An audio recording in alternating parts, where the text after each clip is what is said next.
Assalamualaikum warahmatullahi wabarakatuh. Perkenalkan, nama saya Nanda Safira Ramadhani. Di sini saya akan menceritakan Ramadan terbaik menurut saya. Ini untuk memenuhi mata kuliah pendidikan agama Islam sesuai dengan arahan ibu dosen. Langsung saja ya.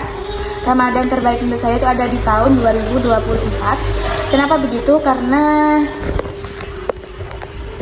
menurut saya itu adalah Ramadan terakhir saya dengan ayah saya, dengan orang yang sangat saya cintai, dimana pada saat awal Ramadan itu saya sudah berdoa, saya bersyukur karena sudah dipertemukan kembali dengan Ramadan, dengan keluarga yang lengkap, sehat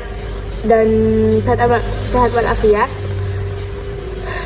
Dan pada awal Ramadan, pada awal sahur pertama itu saya berdoa bahwasanya semoga ya Allah di tahun depan saya dipertemukan lagi dengan Ramadan, panjangkanlah umur orang tua dua hamba, semua keluarga hamba, agar Ramadan di tahun 2025 tahun depan bisa dipertemukan kembali. Tapi ternyata takdir Allah berkata lain, tidak mengapa. Dan pada saat di 2024 ini, selain bersyukur karena masih dipertemukan dengan keluarga yang lengkap, pada saat itu saya menduduki kelas 11 SMK, di mana pada saat itu di hari puasa itu masih masuk sekolah, dan saya mengikuti organisasi yaitu OSIS. Saya dipilih menjadi segmen 1 yaitu si keagamaan di hari Ramadan ini propernya harus jalan, yaitu bagi-bagi takjil salah satunya. Dan saya dipercaya untuk menjadi ketua pelaksana pada saat itu, ketua pelaksana bagi-bagi takjil dan juga bukber bersama alumni OSIS. Nah, pada saat itu saya menjadi ketua pelaksana, kurang lebih itu 400 kotak takjil pada saat bulan Ramadan itu, 400 kotak yang dibagi menjadi 4 wilayah. Dan untuk isi di dalam takjilnya ini ada kue basah, kue manis, aqua, dan juga brosur pendaftaran PPDB. Dan pada saat itu, alhamdulillah sekali, orang tua saya, keluarga saya pada saat itu ekonominya sangat lancar sekali. Ayah saya tidak pulang-pulang dari kerjanya dari pagi sampai mau buka masih bekerja. Ayah saya sebagai petani pada saat itu, saya bangga menjadi anak seorang petani. Kenapa begitu? Karena ayah saya selalu mengusahakan apapun untuk saya. Kenapa begitu? Karena saya sebagai anak pertama, tentunya saya sangat bangga sekali kepada ayah saya, perjuangan ayah saya untuk memperjuangkan ketiga anaknya. Selain cerita tadi di sekolah, saya juga mempunyai cerita di baju hari raya. Jadi saya itu memesan baju hari raya sebelum puasa, itu sudah pesan pre-order ceritanya ini. Nah, pre-order kurang lebih itu 2 minggu. Nah, setelah saya kira 2 minggu itu bakalan nyampe, ternyata itu nggak nyampe. Sampai di malam takbiran. Nah, di malam takbiran itu masih belum datang juga bajunya. Saya ya mau kesal, mau marah, mau gimana gitu. Sebenarnya udah sampai, tapi karena nggak tahu di salah kode kalau nggak salah, jadi dikirim ulang lagi ke pusatnya. Nah, jadilah belum nyampe sampai akhirnya di malam hari raya itu sangat pusing sekali. Besok saya mau memakai apa? Sebenarnya bajunya nggak hanya itu, tapi itu baju couple keluarga. Jadinya itu harus, ya itu baju inti begitu ya. Akhirnya di malam itu mama saya mengajak saya untuk membeli baju lebaran di malam takbiran itu di Wonorejo, mencari pas hari H itu udah pas malamnya itu, tapi gak ada yang cocok. Saya tuh mikir gini, kalau beli hari ini baju kemarin yang dipesan itu bagaimana gitu ya. Udah nyampe tokonya, saya bilang gak ada yang cocok karena emang udah malam, besoknya udah hari raya kan, pasti bajunya itu sisa-sisa aja gitu, gak ada yang bagus. Udah saya gak seberapa cocok. Nah, habis itu udah pulang, udah nyampe rumah. Gak lama itu saya mikir, terus bahasa ini pakai baju apa gitu. Sebenarnya itu ya baju itu nomor belakangan, tapi kan setelah pasti bajunya harus baru. Sebenarnya ada baju yang lama itu ada, tapi kan ya Gen Z ya Bu ya, jadi nggak mau pakai baju yang lama gitu, harus baru begitu. Akhirnya saya bilang ke mama saya, ayo beli yang baju tadi. Itu udah nyampe rumah, posisinya udah nyampe rumah.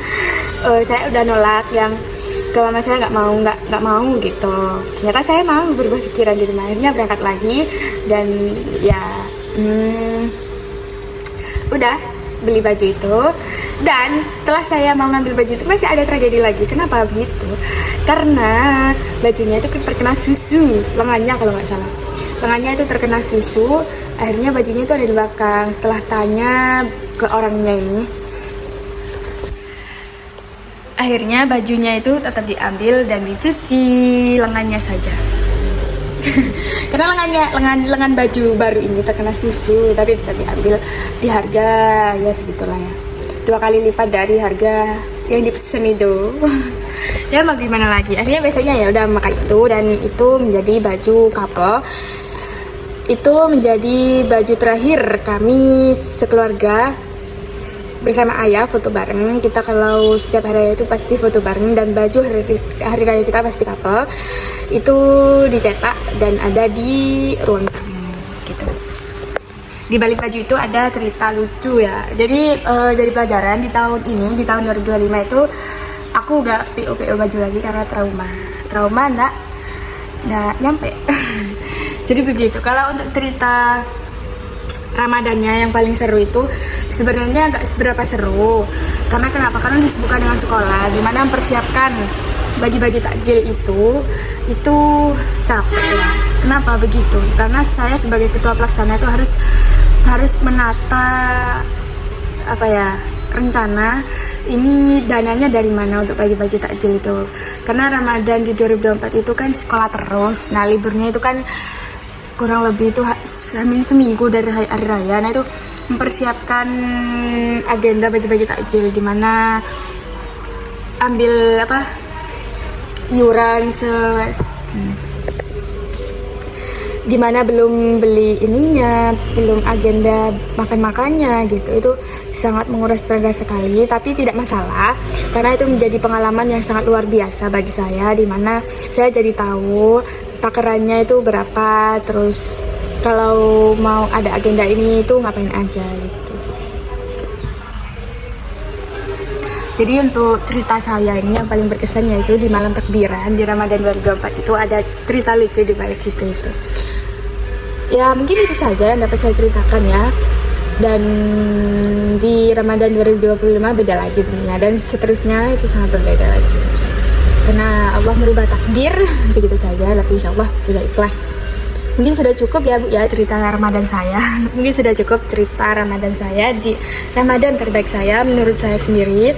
Kenapa begitu? Karena itu adalah Ramadan terakhir saya bersama ayah saya, ayah yang saya cintai. Dan sebelum itu saya ya tidak mengira, ya namanya manusia hanya bisa berencana saja bahwasanya itu menjadi Ramadan yang terakhir. Kalau tahu itu Ramadan yang paling terakhir, paling saya tidak mau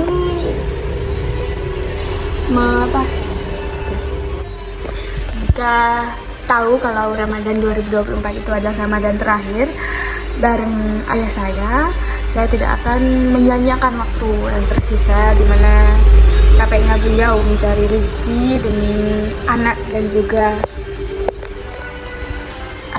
istri beliau. Saya tidak akan menyanyiakan waktu tersebut, tapi Allah sudah punya takdir yang terbaik, tidak mengapa.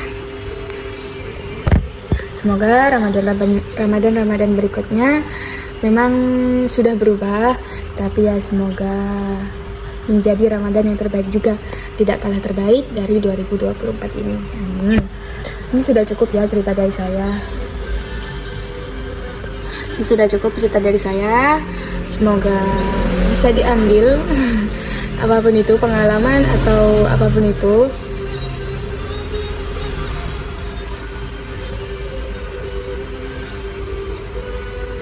Terima kasih. Wassalamualaikum warahmatullahi wabarakatuh.